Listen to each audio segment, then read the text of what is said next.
Are you the anticipated guest for whom I have been eagerly awaiting?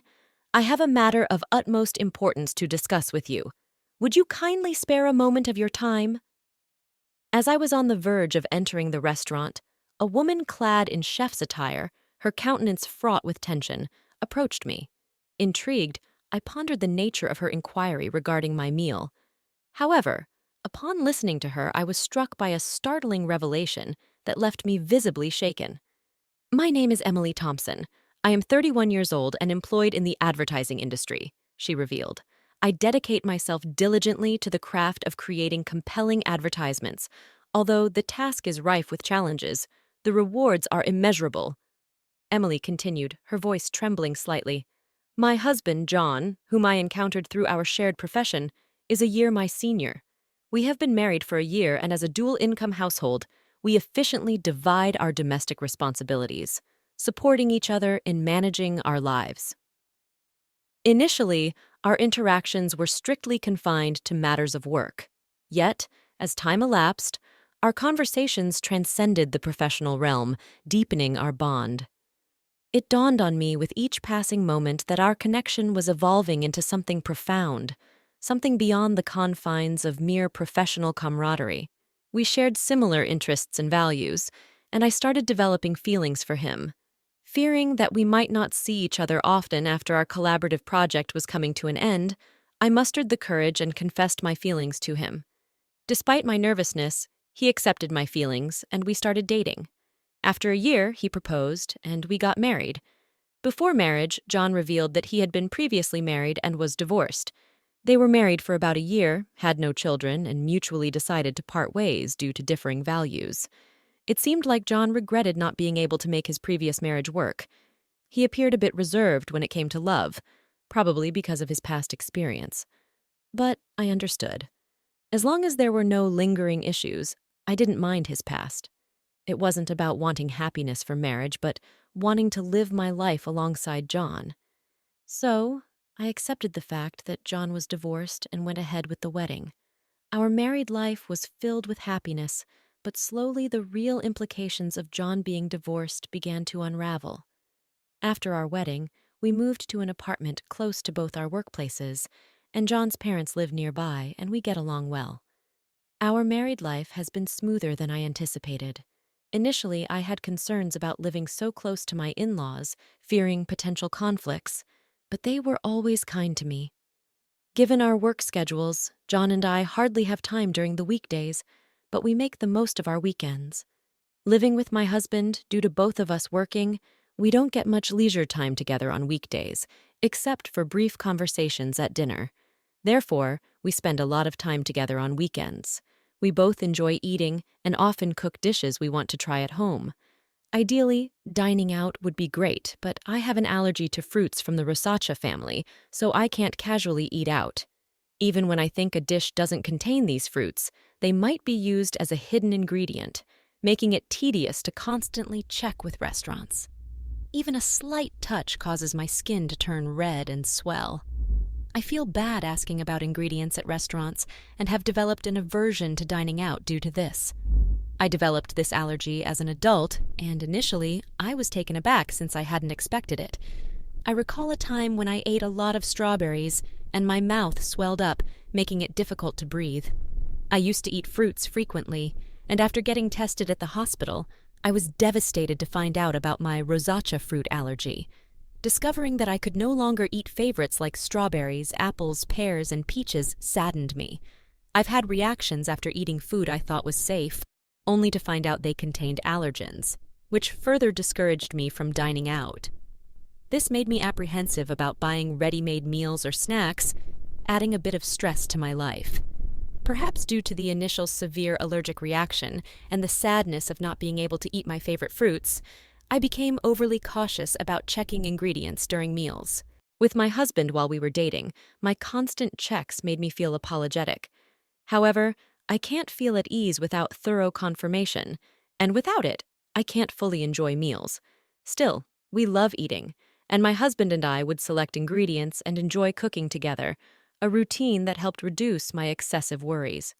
Fortunately, both my husband and his parents understood my allergies. easing the mental burden I felt after getting married, especially my mother-in-law, who had a deep understanding of allergies due to her father's severe wheat allergy. Wheat is commonly used in many products, and even a little bit affects him. Allergies can be lethal, so we were very careful. She explained that she researched my allergy and always ensured that meals were safe for me when we dined at her place or went out. She took extra precautions, allowing me to enjoy meals without worries. "You shouldn't have to be scared during meals. I'll make sure everything is safe for you," she told me, which almost moved me to tears. I have a great relationship with my in-laws, especially my mother-in-law, who treats me like her own daughter. We'd often go out together, and my husband and his parents are wonderful people. The concerns I initially had about my allergies have vanished. One day, a project I proposed at work was successful, earning me a promotion, which I excitedly shared with my family. They were all thrilled, especially my mother-in-law. While spending time with her, she invited me to celebrate at an upscale restaurant. "That's a very fancy place, isn't it? I can't let you do that." I hesitated. The restaurant was in a luxurious hotel nearby, which I had always dreamed of visiting since my student days. However, it was truly upscale, and I felt it was too extravagant, even for a celebration. "You don't have to hold back. This is such a joyous occasion. Let me treat you," she insisted, genuinely happy about my promotion. Her sentiment warmed my heart, but I had reservations. I remembered visiting the restaurant's website before my allergy developed and dreaming of tasting their fruit-filled tart someday. The restaurant often uses fruits from the Rosacha family. While I appreciate my mother-in-law's kindness, besides the issue of the restaurant being upscale, I'm hesitant because they frequently use fruits from the Rosic family, to which I'm allergic. Whenever I dined out with my mother-in-law in the past, we informed the restaurant of my allergy beforehand, but each time, I felt guilty asking them to accommodate my dietary restrictions. So, we often chose restaurants that seldom use my allergenic foods. I worry that even if we inform this restaurant about my allergy, it might inconvenience them due to their frequent use of fruits. Of course, dishes without these fruits are safe for me, and I'm tempted to try them. However, considering the kitchen likely processes these fruits as well, the risk scares me. In the end, I decided to decline the offer because of my concerns about an allergic reaction. Still, my mother-in-law was keen on the idea. "I'll inform them about the allergy when I make the reservation. Don't worry, I also have a connection there, so they'll take good care of us," she assured me. I was surprised to hear that she had a connection to the restaurant, given that neither she nor my husband had ever mentioned it. However, I assumed it wasn't something she boasted about. Considering my mother-in-law's enthusiasm and my genuine interest in the restaurant's cuisine, we decided to have lunch there together. Given that it was a suggestion from my mother-in-law, who had always been considerate of my allergies, I felt relieved, thinking there was nothing for me to worry about. When I told my husband about this, he was surprised to hear that his mother had connections at the restaurant. He'd also mentioned that the restaurant sometimes serves fruit, and he appreciated their consideration for allergies. When I shared with my husband that my mother-in-law had informed the restaurant about my allergies during the reservation and that they would take precautions, he seemed relieved. "It's a celebration of your promotion, right? Make sure to enjoy yourself," he said with a laugh. Initially, I declined because of my allergies, but I had always admired the restaurant, so I was excited about dining there. On the day I had been eagerly waiting for, since it was a weekday, I took the half-day off after finishing my morning work. I planned to head straight to the restaurant. Being a high-end place, I chose a more formal outfit than usual and paid extra attention to my appearance. When going to work, colleagues noticed my attire and asked about my plans. When I told them about the meal, they wished me a good time before I left the office excitedly. As I entered the hotel entrance, my mother-in-law was already there. The two of us headed to the restaurant on the first floor, and since we had a reservation, we were immediately escorted to our table. Our reservation was for 1 p.m., but due to the busy lunchtime, we were informed that the serving might be a bit delayed. Understanding the popularity of the high-end restaurant, I decided to order just drinks for the time being and wait patiently. Having already finished work and being encouraged by my mother-in-law, I ordered champagne. We enjoyed our conversation while waiting for our meal. I've had champagne before. The one I had that day tasted the best. Feeling the effects of the alcohol and the anticipation of dining at a restaurant I had longed for, I was in high spirits. From the dishes at the neighboring tables, I could tell the food looked delicious, and I eagerly awaited our meal. Suddenly, my phone rang from inside my bag. Realizing I hadn't turned it off during my meal with my mother-in-law, I tried to shut it off. Seeing the incoming call was from work, I sobered up immediately, worried that there might be a problem. I excused myself from my mother-in-law and stepped out of the restaurant to take the call, ensuring no one was around in case of sensitive information. The call was regarding a document I had submitted earlier that day. My colleague urgently needed clarification. Relieved that it wasn't because of an error on my part, I answered their questions and wrapped up the call in about 5 minutes. As I was about to turn off my phone to go back and enjoy my meal, an unfamiliar woman approached me. "Excuse me, you're the customer who made a reservation for today's meal at the restaurant, right?" The woman was dressed as a chef, presumably from the restaurant's kitchen. She looked rushed and a bit out of breath, with a concerned expression. I wondered why she would come out during such a busy time. I was puzzled, but when she said she needed to confirm something, I answered her questions. Her face went pale, and she urgently told me to leave the hotel immediately. "It's dangerous to go back to the restaurant now. Please leave the hotel and ensure your safety immediately." Suspicious of the woman's intense demeanor, I asked for clarification. Once I grasped the situation, I felt the blood drain from my face. I quickly hopped into a taxi waiting in front of the hotel and headed home. That evening, my mother-in-law called. When I picked up, she was furious about me leaving her at the hotel and returning home without saying anything, causing embarrassment since she had reserved a special course. "You had everything set up to celebrate and you just leave without a word. Don't you know basic manners? What kind of upbringing did you have?" She was angry in a way I had never seen from my mother-in-law before, and she started to berate me. I had always thought of my mother-in-law as a kind and gentle person, but there was no trace of that now.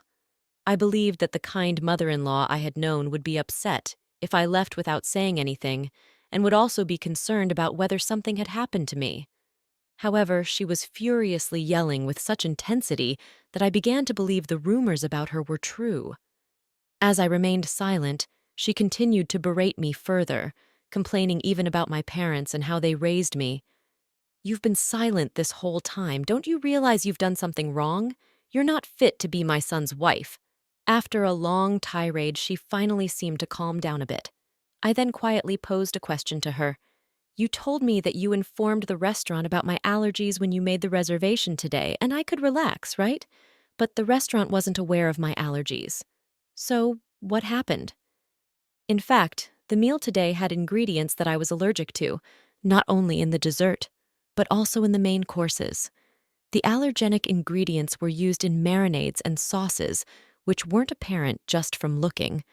The woman who approached me earlier had taken the reservation call from my mother-in-law, and she said that no mention of my allergies had been made. However, she noticed the allergy badge on my bag and came to check just in case. Being the chef responsible for our meal that day, she immediately noticed the inclusion of the allergenic ingredients.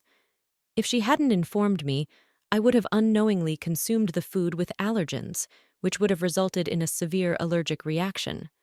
Initially, I doubted that my mother-in-law would purposely make me consume allergens, but considering the woman took time out of her busy schedule to inform me, I quickly believed her.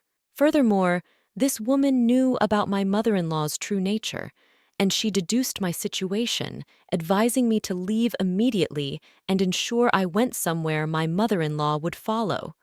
The reason she knew my mother-in-law was that she was my husband's ex-wife, now working under the name Kate Young. Seeing me with my mother-in-law, she realized I was the new wife and decided to help me out. She assumed I was the new wife because she believed that my mother-in-law wouldn't have female friends, especially someone of a similar age, after getting married to my husband. The ex-wife lived with his parents and was subjected to significant mistreatment by my mother-in-law before they married. She, like me, thought the mother-in-law was gentle and kind, which left her quite baffled once they started living together. When my husband or father-in-law wasn't around, the ex-wife faced continuous criticism for her housework and was always subjected to snide remarks. Being a full-time housewife, she had no escape. Despite her culinary skills, honed from attending a professional cooking school, the mother-in-law still found faults with her dishes, even discarding them at times. She considered discussing this with her husband, but the mother-in-law was adept at concealing her true nature, especially around him, feeling her complaints would fall on deaf ears. The ex-wife aimed to gather evidence. However, as she had recently become a full-time housewife, she lacked funds and was almost constantly under the watchful eye of the mother-in-law.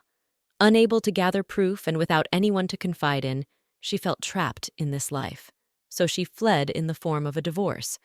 Despite never having worked before, she utilized her culinary license to seek employment and was lucky to land a job at the restaurant.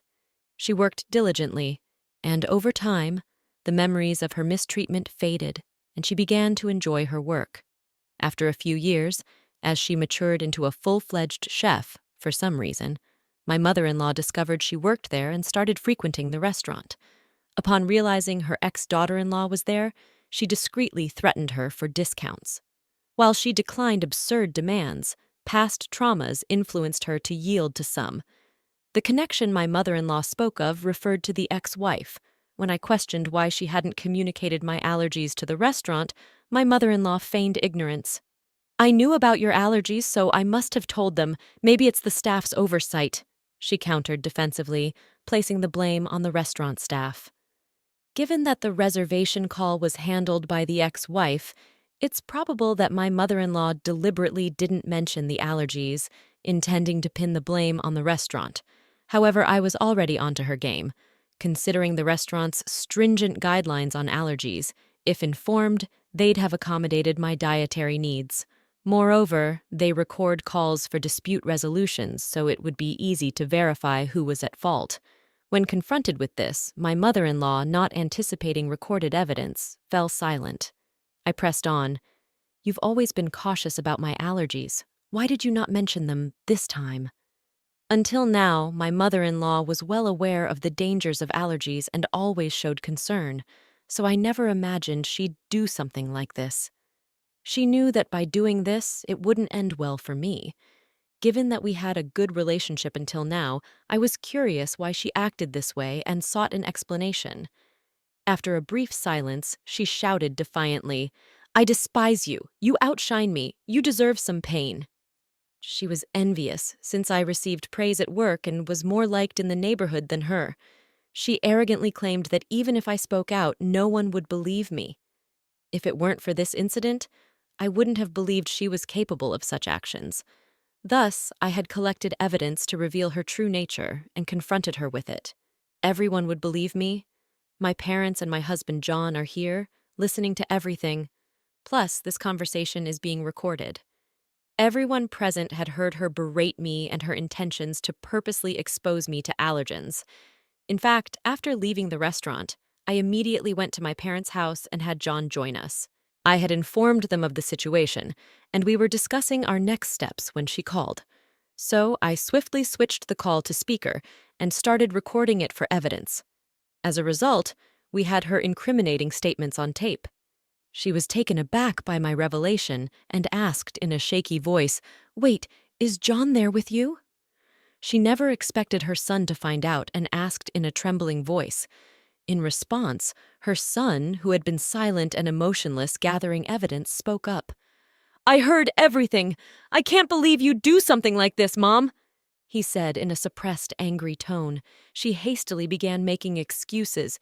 "It wasn't like that. I didn't mean to." Her desperate attempt seemed insincere, especially after her earlier outburst. His anger was evident as he shouted not only towards Kate, but also towards Emily. "I don't even want to think of you as my mother anymore. We're cutting ties."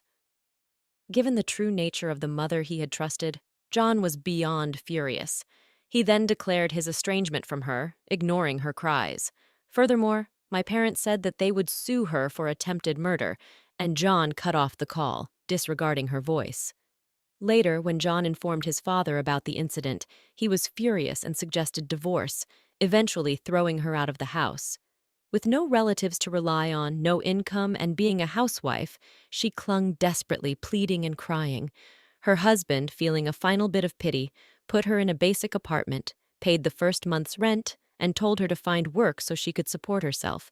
But having been a housewife, she seemed to lack the drive to work, and for some reason clung to both John and me. She barged into our house demanding money, but we drove her away, telling her to earn it herself, especially John, who was extremely stern, ensuring she wouldn't approach our house again. Later on, rumors suggested she started working at a nearby supermarket, but she seemed quite disheveled. Given her nasty attitude, she had no one to rely on and seemed to be struggling on her own.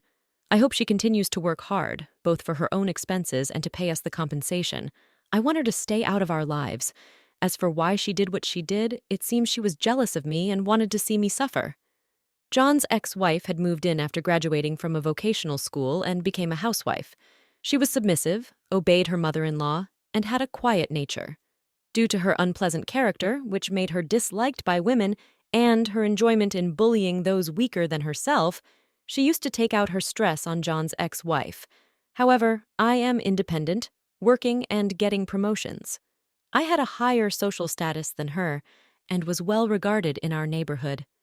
Initially, she liked me, thinking I was a competent daughter-in-law, but she gradually grew jealous. Being unable to bully me, she wished I'd be in a position where I'd become incompetent, wanting to look down on me. After the explosive call when John and his father confronted her, she confessed everything, leading to their declaration of cutting ties with her.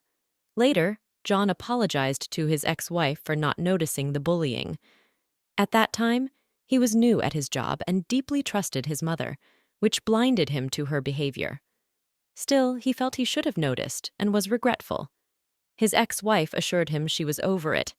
She's dating someone now, and their conversation ended on a peaceful note. John felt relieved, knowing she was genuinely happy. Thanks to her help, I became friends with John's ex-wife. She's also career-oriented and we get along well. Although she's his ex-wife, there's nothing concerning regarding their relationship, and I'm glad to have a friend close in age. After settling matters with the mother-in-law, John and his father threw me a promotion party. With the celebration from the two of them, I felt happy and determined to continue working hard without worrying about my mother-in-law.